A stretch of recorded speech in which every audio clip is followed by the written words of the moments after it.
That's right. Okay. So I can cross my legs like this? You can cross your legs, you can have a cocktail. It will not be open. The only thing is they'll just get quick shots for social. Right. Gents, we are recording. Okay. Oh. So we're live. Yeah, we're live. We don't always use the opening, as you've probably heard. Does Trent get a clap? How many of you had already? Does Trent get a clap? Well, we don't have to do a clap We don't because have there's to no clap? video this time. Okay. You're not syncing. Oh, that's true. Yeah, That's true. let's set this. Let's count ourselves in. Okay. We're in. 3, 2, 1.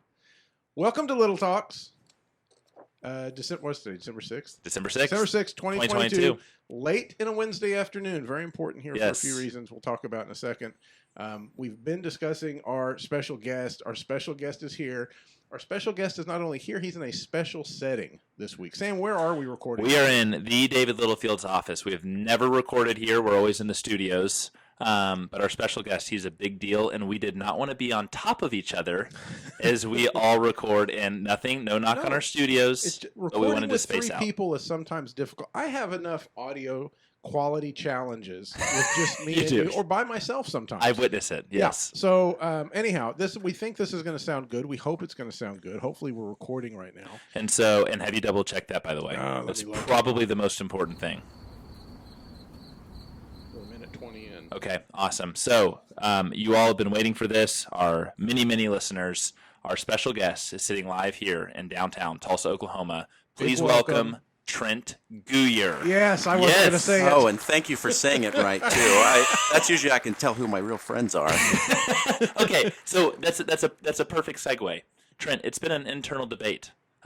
There's been Guyer. Yeah. There has been Goodyear without the D. There has been Guyer, which is correct.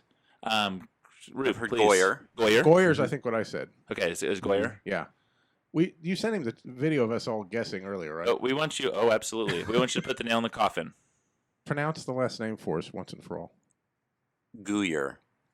I You feel nailed like it. someone said that. He's a natural. Now, Yeah. my kids for the longest time thought it was Guyer because it was just easier to tell them that's what it was when you're in a restaurant or somewhere else, you know. But it is Guyer, yes, and we're not related to any baseball players or Okay. anybody like that. We That's were my pretty next- excited for a while, but he says it different. Okay. Well, yeah, glad to have you. You've been here almost all day. Mhm. And this We're is off to a great start. Yeah, I think we said last week on the podcast that you were here all day, but this was really the highlight for us. And not just because we're drinking during. Yeah, no, it's nice to have a cocktail. Yeah, what are we drinking, Sam? We've got our special. What kind of bourbon are we talking here? That's Jefferson's. Jefferson. Very small batch. So very small batch, and it literally says that on the bottle, a very small batch. And when he inputted that as his kind of favorite go-to spirit, I had it confused with Jefferson's. So I was like, oh, not Jefferson's, Woodford. So I was like, oh, Woodford. Yes, I love Woodford. No, then when I went to go pick it up at the liquor store. Not Woodford at all. No, No. it's awesome. I actually really like it. It's very smooth. Yeah, it is good. So, yes. And you may have started something. We may move all the podcasts to the afternoon. 4 o'clock. p.m. Yeah, 5. It's 5 o'clock. Yeah, 5 o'clock. 5 o'clock moving forward, yeah. That's You exactly ought to. I've been a big fan of these podcasts since you said, I can't believe it's January 2022. I've been listening ever since. Well, And by the way, we appreciate that. yes. I would go as far to say that Trent is probably our most avid listener beside Chelsea Clement's family, Well, we're going which is more hit or miss. Next week, we're going to talk year-end statistics for the podcast. And Trent kind of, we have, I don't want to spoil it, but we have quite a few new subscribers. Trent indicated, though, that he's probably 7 of them across different platforms. So that made me start thinking, man, maybe we don't have as many as I thought. But Your mom and I both. yeah. About My it. mom So stopped true. listening about 5 months ago. But, Oh, yeah. my goodness. Okay, so Trent, we thought it'd be great just opening this up. Tell us a little bit about you, your involvement with Grasshopper, how long you've been there, et cetera. Grasshopper has really become a worldwide company. We make turf equipment. We started. Let's go back a little bit. The company started as mowerage manufacturing, and my grandfather was a custom harvester, and he would travel the countryside from Texas, starting in the spring maybe, and as the weather would warm up, as you go through the season, and they'd make their way north to up to the Dakotas, and he found that you couldn't cut the grain and take it to market wet because it would spoil and you wouldn't get Fair the money enough. for it, whatever. That's those types of issues. And there were grain dryers out there, but he developed one that one was portable and 2 would do small batches. So sort of like that Jefferson's, I guess, very small batch. Tie back. And so that's what he did, and he would travel the world really, marketing it. We ended up in about 55 countries, but it was Oh my goodness. it was back in the day when we would drive to a trade show, drop off the equipment, sleep in his truck because he had no money. I mean, he was really working hard to build a company up. And then fast forward till about the late 60s, 69, 70, there was a farmer who had this one-off machine that he made, and he had people who wanted him to make one. So he came to us as a manufacturer, make this mower for me. Huh. So we started, and then very quickly after that, like within a year, we took it over from him, and back in the late 60s, developed it and took off to where we are now. But it was one of our engineers that developed those levers that swing out. Oh my goodness. You know, you see that on all brands now. You Of go to course. any brand, any of any price level of anything, and we developed those. So it's really exciting to go to a store and point that out to your children or whatever. That was several generations ago that they developed those levers that everybody sees now. So Whoa. that is what Grasshopper does. Is I make did not turf know I don't equipment. think I knew that I did either. not. Does Chelsea know that? Surely. know. We're going to That's- talk about okay, what we have to- Chelsea we have to- knows and doesn't So know later. that's right. That's probably something she's Wow. withholding from you. I don't know. Check her Shocker. file. Check her files. Right? Oh my goodness. Okay. Yeah, so that's pretty exciting. So what's really cool too about Grasshopper, I suppose it sets us really apart from anybody else, is that not only do you cut grass with it, but you can take that deck off of our front mount mowers and put on a snow blade, a snow blower, a broom, a sprayer, various pieces of implements that It's huge. to really be a turf renovation machine. That you still have that one engine to maintain, and then you're using that machine year round. You know, I mean, right now here we are in Tulsa in early December. There's not a whole lot of grass being cut, Yep. but there might be some snow soon. Yes. And so you retrofit that, or not retrofit, you'd switch out that Grasshopper, which I did with mine in my house last week. Took the deck off, put the blade on. I'm ready for snow. And it's I'll clear seamless, our right? It's driveway. easy. Very easy. I did it by myself. Yes, 5 to 10 minutes. Wow. Yeah. Okay, and then so talk to us. You being part of a family-owned business, Right. I being part of a family-owned business. I grew up filing things for my parents down in the basement, which is kind of sketchy. You grew up on the manufacturing side, right? Right. So talk to us through, like, at what age did you start immersing yourself with Grasshopper, and what did that? Well, we still had Lead files also to Okay, so did put you do away. some So I got filing? to do. So I got Okay. to do some of that. I That was was a not fun alone. project Basement in work. Yeah. the summer of 1991, I think it was. But then when I went off to the University of Kansas, I knew I was probably going to come back to Grasshopper. I had a pretty good idea. Okay. I didn't want to make that was exactly what I was going to do. I wanted to keep my mind open so that I knew that when I did that was really because I really wanted to do that. And what did you major in at KU? Business administration with a focus in marketing. So I spent a lot of time in the Awesome. business building, but then I spent even more time and really enjoyed my time in the advertising building. And I worked on the staff at the University of Daily Kansan, which Nice. which we would have called an award-winning newspaper. Yeah. It's really good paper. So I learned a lot there. And while I was there, though, I worked with this is so weird. One of our ad agencies at the time, they were based in Iowa, and he would come down to Mound Ridge, the factory in Kansas, and on his way back from meeting with all my future colleagues, I guess you could say, or whatever, when I was in college, my colleagues at the factory, he stopped in my apartment and sat with me at my desk in my apartment and reviewed what our future website was going to look like that they were building for us. So that was a little interesting. Whoa. But I guess where I tell you this is because I was doing things while I was up at school, managing the website and really being involved in some things like that, knowing that I wanted to keep myself immersed in it so that when I Awesome. came back. So yeah, somewhere along the line, I knew that that's what I wanted to do. And then you graduated from college. Did you immediately join Grasshopper? Straight out. Yeah. Straight out. Took Christmas. I graduated in December, so I had Christmas vacation, then started January 2nd, 2002. Wow. So just about to celebrate I was gonna 21 say, that's years. 21 years. Yeah. Right. Oh my goodness. Yeah. Okay, and then your first official role at the HQ. Something in when as an official Is it role. official, Yeah, something in marketing. A lot of things we do is sort of by committee or by group decisions, and whether that's involved in literature, the brochures or the website, something like that. But really, even from when I was in high school, we were being involved in the photo shoots and the video shoots. So that's something I've done Oh, from the nice. beginning. Yeah, and so of course. that's a lot of fun to be a Have you part of those have you things. always been a model in those shoots? I did okay. Okay. I did all All right. right. I was like, Yes, he did, I was. He did, You in showed fact, up in really a lot, well. a lot of the. I ended up on one of our banners when from a photo I took, I think as a senior in high school, and somehow that, I don't remember the story, but somehow that banner ended up in Lawrence with me, and I went over to a friend's apartment, and they were just giving me a hard time. They had put it up on their wall, and they had drawn a word bubble around me that said "get ill." So they were enjoying making fun of me and being pretty straight laced, I think. Okay, that's awesome. And then would you tell us real quick your current role at Grasshopper? Yeah, so many things, I think. So I am third generation at Grasshopper. I didn't make that clear maybe at the beginning, but a lot of different things as it goes in marketing. We've, over the last few years, especially as we've started our relationship with Littlefield about 6 years ago, we did using a lot of analytics, thanks to you guys, to really study and make decisions and make mid-season tweaks about some things. And so we've really got into a lot of digital advertising, of course, a lot of those analytics. We upgraded our lead generation system that we use for our prospective customers. And so we've worked with HubSpot. That's something that we work with you on to build something, integrate a bunch of things that gets really complicated to explain. But we're really doing a lot more digital strategy now. I mean, that's clearly the way it goes. Of course. We're doing some things with e-commerce.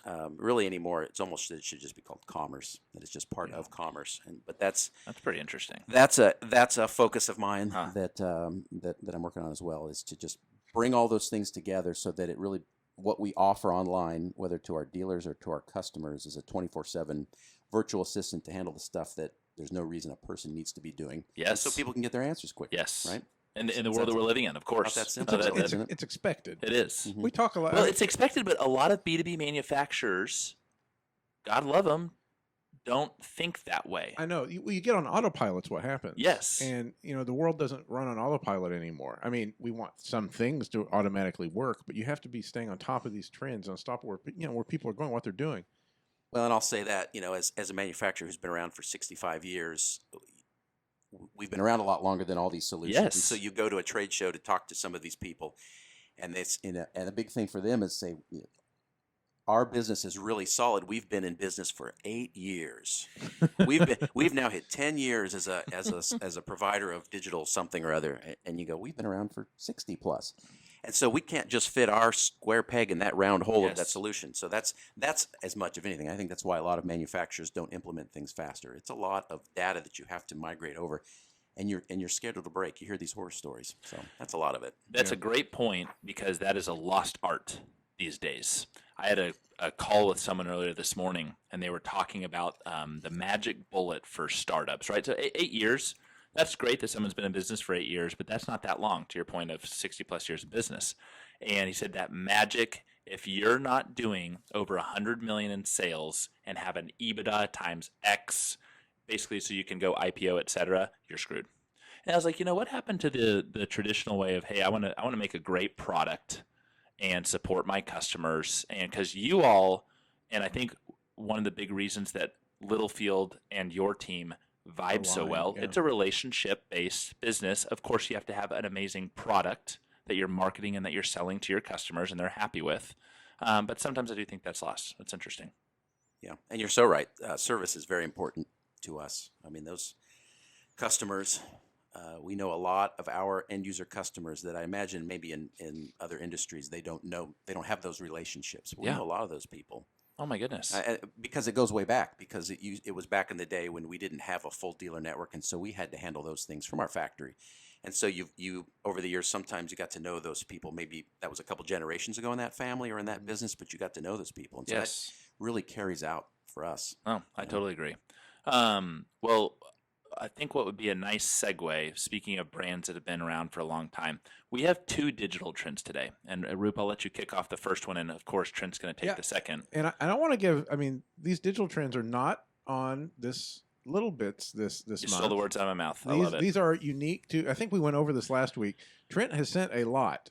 But the most recent ones he sent were, to me, the most interesting because we talk a lot about TikTok and Instagram and YouTube and all these things. This is a little more traditional marketing advertising topic here, I think. Traditional in the sense of, yes, I hate agree. to say traditional, but at the same time, it's amazing in that traditional sense it's how interesting. important it still is. And the fun fact here is, Trent, when did you and I get this on the calendar? July, I think it was, okay, I'll right? say June or July. That rings a bell. We have been talking to Trent, just high level, nothing too specific, about what are we going to talk about. And surely enough, within the last week, Trent had something that we just think it's so interesting, it's so relevant. He's going to share some cool history here in a little bit. But Roop, take it away with our first digital trend for today. Digital trend number 1. The new Kia logo commits the ultimate design crime. And unfortunately, we're not going to have video this week, but we'll post the new Kia logo on the article. On the article. You can see that at littlefieldAgency.com along with the podcast. So in 2021, Kia rebranded their logo. They designed a new logo, and it's been confusing drivers ever since, with many believing it actually reads KN instead of KIA. A Twitter user has revealed now how many are making this mistake, around 30,000 a month. Can you imagine causing brand confusion at that level? Oh, my God. That said, we're all talking about it, so there's that. But that's how many people are currently Googling KN cars. So we've talked about that, too, where a brand's name and brand awareness comes into play for Google. So, the whole analogy of 10,000 people a month may Google shoes, but 21,000 a month Google, or million, it's not thousand, Google Nike shoes. So having that brand name in front of it's kind of important. So if people are searching for KN cars, I'd hate to be the SEO guy in charge of trying to redirect that traffic to where it needs to go. Holy crap. This trend started at the beginning of 2021, and that was when the new Kia logo was revealed in a ridiculous blaze of fireworks and drones. Basically, as soon as the new logo hit the road, the KN searches began. Our take on on the script, we write little notes. Our take on this was yikes. And it is always good to see a brand do a refresh, but this sounds like they could have used a campaign to refresh the refreshed logo, which is doubling down on something. It's weird. It's a weird deal. Like the logo and how it represents you. And if it's not representing you well, I don't know how. I mean, Kia surely went through some studies on this before they launched it. Well, how did it not get caught? You think about some of the logo evolutions over the last 10 years, right? Dunkin' Donuts became Dunkin'. That's one that comes to mind. You look at the evolution of the Mercedes logo, but I look at that as a mark, right? And again, Kia, 3 short letters, very quick. It's technically their mark. It seems hard to mess up. But Kia's been around a long time. And the decision-making internally, I'm assuming consulting with an external marketing partner as well. I mean, Trent, what do you think just in the sense of them rolling this out, the KN, et cetera? Was it necessary, right? They've got a good product and a marketable. They've done a lot of things over the years. Like Griffin comes to mind. Like some of the marketing strategies in place. What do you think? Well, I'm not going to disagree that maybe a refresh was not all bad. That circular KIA logo. But yeah, I can't disagree with this. It looks like a KN car, and I'd like to know what that is because I bet it's nice. If there is such a thing. I probably now you're mentioning this. I probably have seen that and didn't realize it was Kia. That's a problem. I was like, it's a new car. Is it a new EV? You know how I think. No, it's Kia. That's problematic for them, and in particular when your logo is your name. And people are Googling KN? Exactly. Yikes. So our logo, and I know we'll talk about this in a little bit, but one of the things that we've done and still do, is we will always put a tagline under our logo to help explain it. And for the longest time, our 20 years probably, our tagline was "Your Next Mower." And really, besides this fact that it spoke to, hey, this will be your next mower, this is what you desire to purchase, was also to key in on that word mower to help explain the logo, and that's what we did. Yes. Really, it was always I think he's segging into digital trend too, which isn't really a trend. Our second item today, we wanted to have a quick history of the Grasshopper Mower logo, and we'll also, hopefully you see it on our site anyhow. We feature a lot of their work on the site, but we'll post it as well. It is I would say, unusual logo on the first look, but it's definitely distinct, and it doesn't. Absolutely. I wouldn't misspell it. Trent, how did you guys get to this logo? It's pretty neat, really. So I mentioned that farmer, or that guy I mentioned early on in the mid '60s who made that one Grasshopper, that single unit. and then came to us to make more of them. So apparently around that time, he also put out that he wanted a logo for it. So he found a high school girl it was a nearby town to Moundridge, a town called Inman. And I think she was an art student, and she drew the logo for him. And it's pretty much like what we use now. I mean, we've made some variations to it that I'll get to in a minute, but for readability and such. But she drew it. And then she went on to Nancy Becker. She went on to a career as a doctor, and she's now since retired. So, wait a my minute. goodness. So this scares me a little bit because there's always this kind of preconceived notion that doctors have a certain handwriting style. That's right. Well, this is before she drew before she was a doctor. Before she got turned. Maybe that's That's funny. right. Yeah, and for those of you who are listening and not probably people here at Littlefield not clicking over to read the article, we did a survey today. The agency's in trouble. If you're listening, I hope you can click it over. The logo is it's a grasshopper. So, but it's kind of hard to describe. It's a grasshopper itself, but it has the word grasshopper inside the grasshopper. So on the G head, there's an eye or a face or whatever, and then an antenna that comes out of it. Off of the R, there's a foot or a leg and a foot. From the A, there's another leg, and then from the P, near the rear is the rear leg as well. And in the middle between the S and the H, so sometimes people write grasshopper as two words, I think, because of this logo like that, but not an issue, not really. But is where that leg starts, that hind leg starts and goes back. So really it resembles an insect, a bug insect. So we'll often talk about, hey, let's use the bug logo on something. Make sure you put the bug logo on something. So literally and figuratively, I guess we're referencing that when we call it the bug logo, aren't we? So Trent, when you said she was in high school. I can't believe that. That's also news. So, to me. and the first thought that comes to mind is Phil Knight, right? Is the sense of Nike. That logo was literally developed by a college student, and I think Phil paid $25. It was something really. It's one of those weird. Well, I know stories, she at least got a jacket out of the deal. She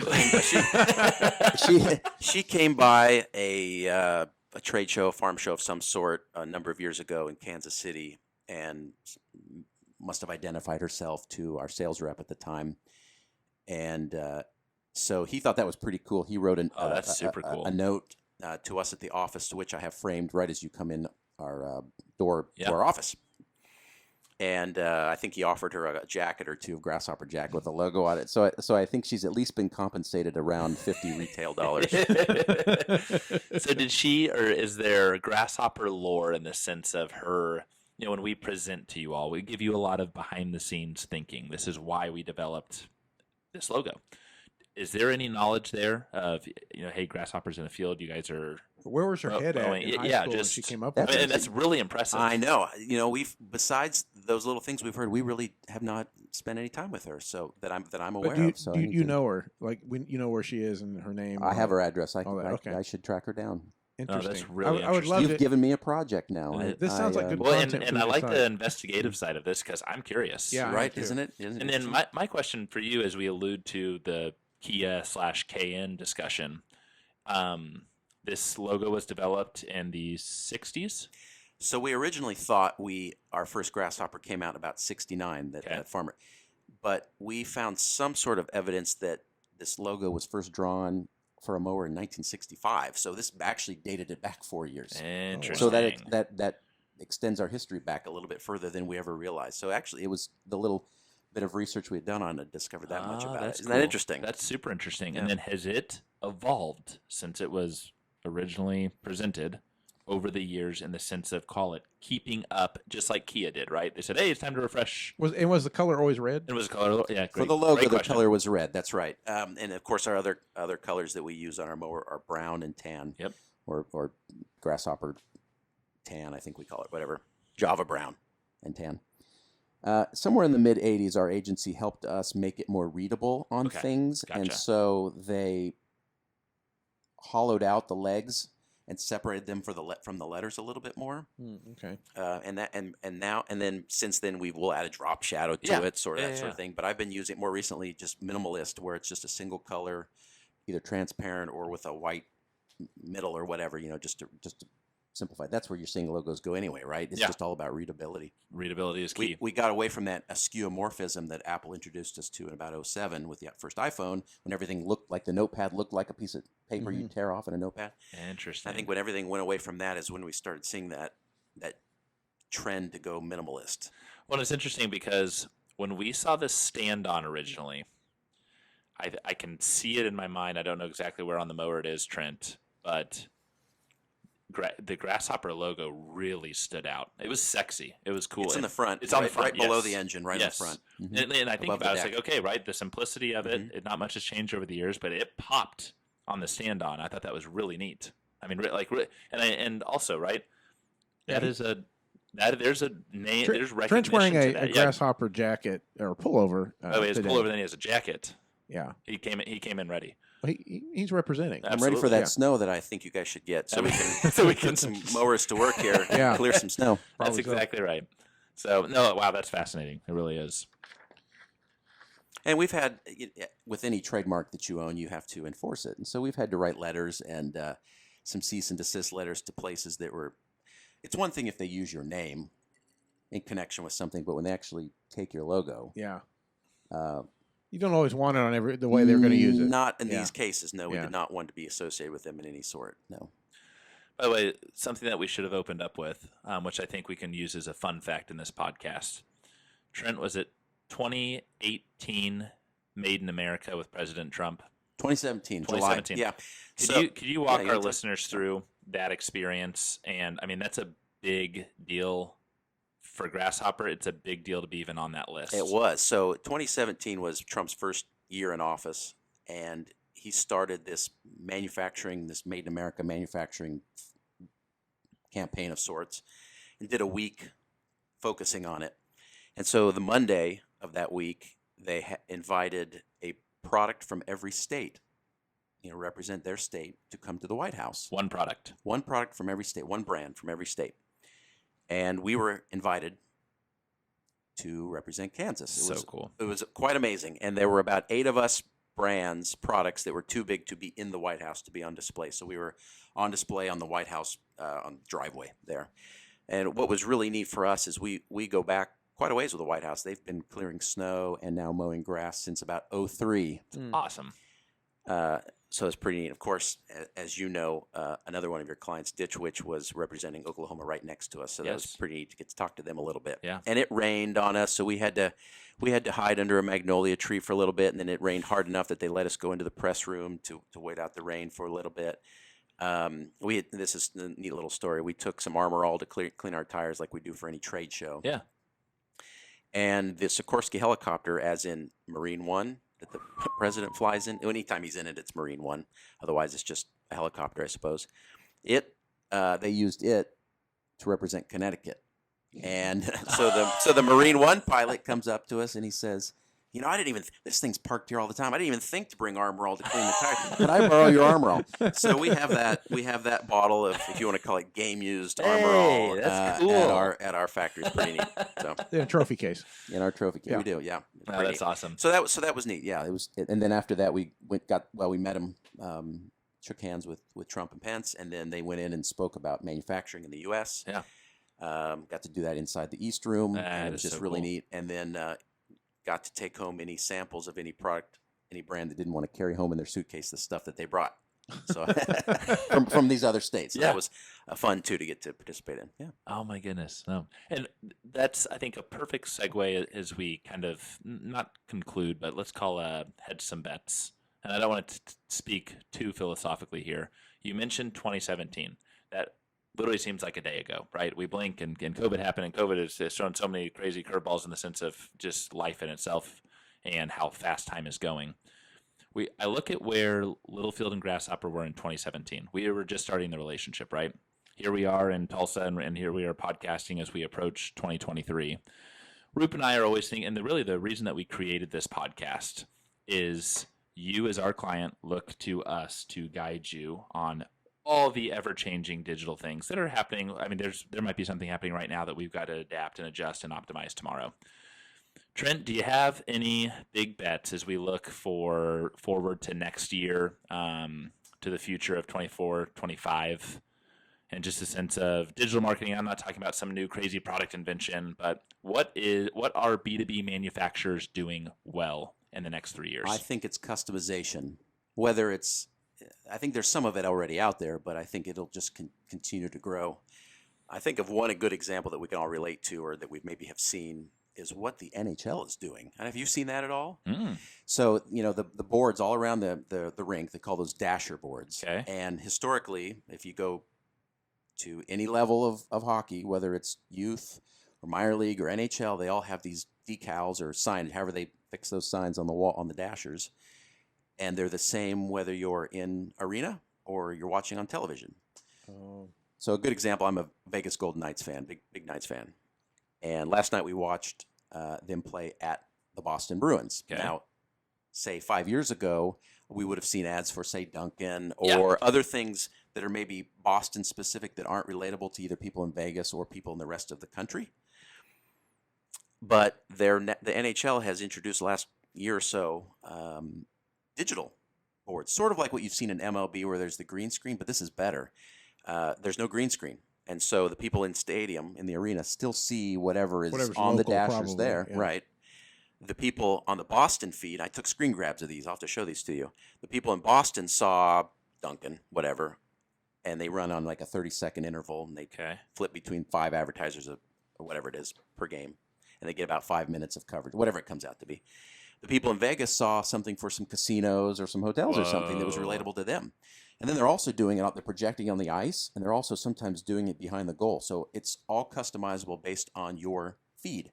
So I see that a lot. And this is very specific when I'm talking about the NHL, but I see a lot of that sorts of things. We've seen that with what DirecTV has done with their addressable TV, where they'll insert a spot on your your DirecTV box. It gets played at a certain time, and it's based on your demographics.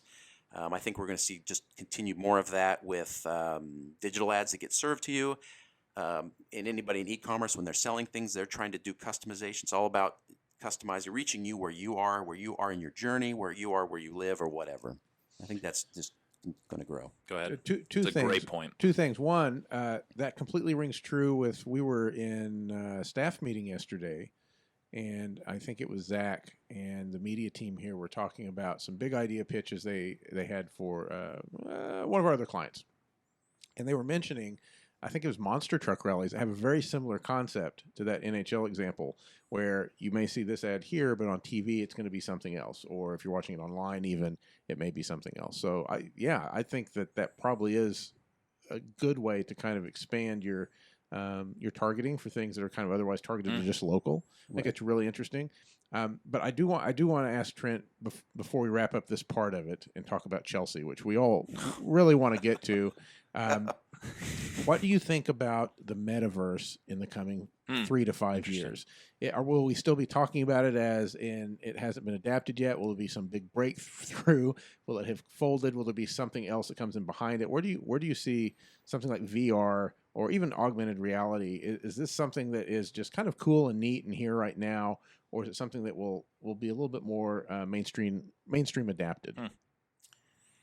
Well, I know that you've done some of that with some of your clients, and I think it makes a lot of sense when you can't be somewhere with the actual product. Yes. And I know that Ditch Witch has used that very well for some cases. We thought about how that would apply then to us. A lot of times our equipment performs when you feel it, when you're actually sitting on it and get the actual feel of it. So that's a tough thing. But I know if you see some of the things that are going on with, like, say, Win Reality, the baseball simulation is doing, where you buy the headset, and then from Meta, and then you buy the Win Reality sells you this attachment that goes onto your baseball bat, and you can take 20 hacks before you go to school, or whatever, with this, and it responds to your pitches and everything. I mean, that just looks. I've got 2 baseball players in my household. Yes. That seems like a perfect fit for them for practicing until they can get into a cage or onto a field to do some of that. So if we can find real life things like that, then that makes a lot of sense. Before that, I went to a museum and saw you put on a Meta headset and saw some VR things, and it was like, wow, this is really neat. But isn't that what they said about 3D glasses and 3D movies in the 50s too? It was really neat and it never went anywhere. Yeah. Yeah, that was what we talk about a lot. To me, the headset is the barrier. When that can be a little bit less cumbersome, and it's easier to experience. I think the concept of VR in the metaverse is promising and very interesting. I feel like we haven't quite had that last click of the knob yet to go full throttle on it. But like you said, there are some really interesting ways to utilize it now. If you're at a trade show and you can't bring in all the equipment, well, you can put this on, you look at all of it, or you can have a virtual meeting.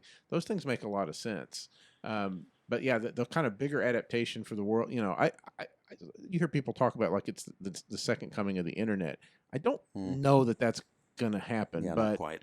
But something big. Well, and I look at this setup. By the way, I got to give a shout out to our boy Mike, who is very excited for this podcast, but also I think a little envious that Trent's here on the podcast and Chelsea wouldn't allow him to be on the podcast when he visited. Mike, we didn't let Chelsea in either. By the way, Mike did pitch an idea, and he goes, "Hey, when I'm down here next, I'm going to call my segment Open Mic, M-I-K-E." Yeah, And he's I was already like, named it. That's pretty good. I really like that. Yep. But I think about it, right? To your point, the barrier. If we wanted to meet in Meta right here, and the three of us have headsets on, and oh, hey, we see Mike and we hear Mike, that's great, right? Well, until there's a hologram of Mike here and we can enjoy our drink and enjoy each other's camaraderie in our company, I think that is a missing piece. I really do. Coming out of due to COVID and coming out of COVID and all that, and everybody had their Zoom calls and their whatever, all their different meetup type calls they had. It was really hard to go back and say, I remember, to make a mental note. Like, let's say when I meet with you in the old school ways, I would write down in my notebook. Yes. And I could remember parts of that meeting because I remembered what page and what part of the page I took those notes. Yes. I went to a Zoom call and they're all the same.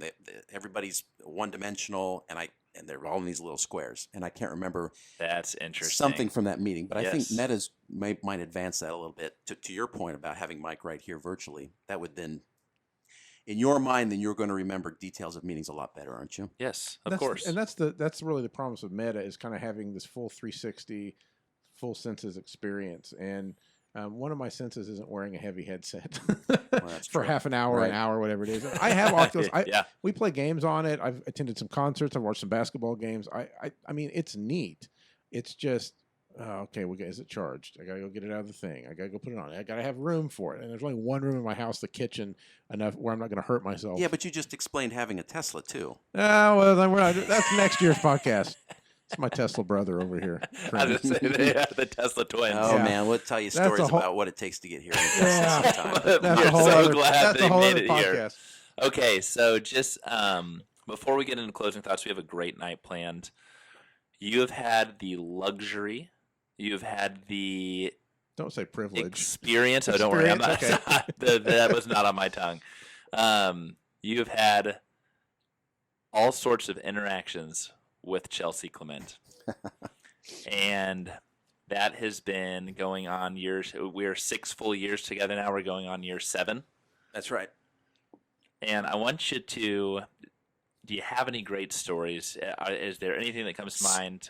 So she is so buttoned up and on it and keeps us with it and is so organized. And I'm not making this. I'm serious. for When I sure, say for this, sure. this is legit. We'll edit this out. Oh, but- yeah. Okay, are we back from that? We're edit? back to the edit. So Clap. Yep. no, she is so on it that you guys ask me for stories. I wonder if she just, when she's not doing stuff for our account, was she rolling at 10:30 every morning?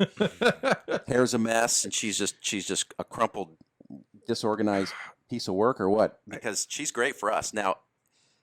I wish And- that. and I wish that. we're was- not on live video. I do want to show a picture that I received from one and only on a nice evening out the other night. So yes, there are some Good fodder there. I'm glad. Begrudgingly, I will have to say you've just what Of your course. experience with Chelsea is also our experience Of with course. Chelsea. Okay, good. She's Okay, actually good. a superstar. No, the only other thing you asked me this ahead of the podcast to come up with something good. I really struggled. I really did. I thought we have done numerous photo shoots, trade shows, meetings here, meetings at our place, and all that, and nothing good good story-wise came up. I mean, she's told us stories about, the phone booth and meeting the window washer, which that's for another podcast. Yeah. If you want to go into that now, we can wade into that. That one's not rated for children. Just Forgot stuff about like that. that. That's pretty good.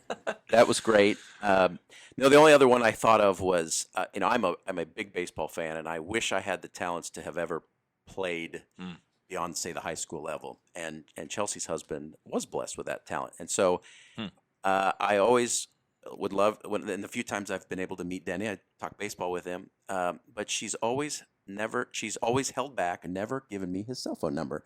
And so I wondered if she's protecting him there from something. I don't know, that she's scared that I'm going to wear him out or something. I don't know. I think tonight's the night. I think I'll ask him. And I think you need to ask him. I would also like to suggest, not that you need to ask this because I'm just going to forthcome this story, is Chelsea's embarrassing Christmas story that she shared 6 years ago will be shared with Trent tonight. Yes. And it's interesting. She already thought Chelsea and Trent, for those that don't know, and I think most of our listeners do know, are very close. They have a wonderful relationship. We have to work every day together, pretty much. Yeah, no, They really do. And I called them attached at the hip, whether that's virtually or when we're at meetings. But they're buddies, and they work really well together. And Chelsea literally thought she had shared her embarrassing Christmas story from 6 years ago with Trent. So. Yeah. And Trent, by the way, has a phenomenal memory. He has an elephant's Steel memory. trap. Oh, seriously.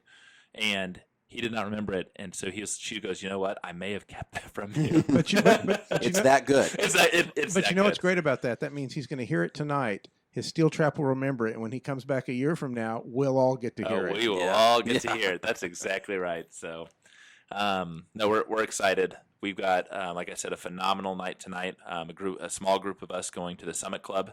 Trent has not been there before. You're going to love it. Roop, what do we do annually at the Summit Club? Halloween, the Christmas party, The Christmas holiday party, which yeah. is next Friday. Which is next Yeah. Friday. Oh, So wow. that is we're paving the way for that Warming it wonderful up. experience. But Trent, it is great to have you. Well, thank you for having me. I'm really excited to get to be a part of this. I Yeah. was really excited when you invited me, and I spent all fall thinking of great this is- things. This is. Well, you're present definitely you. coming back. Oh, good. Okay. I was gonna say I feel like we got to make an annual. So trip then out when of I this. come back, I'll bring the T-shirts that I designed for you guys for the show. Yes, please. And we'll be on video. And I vow to get it to that level, yes.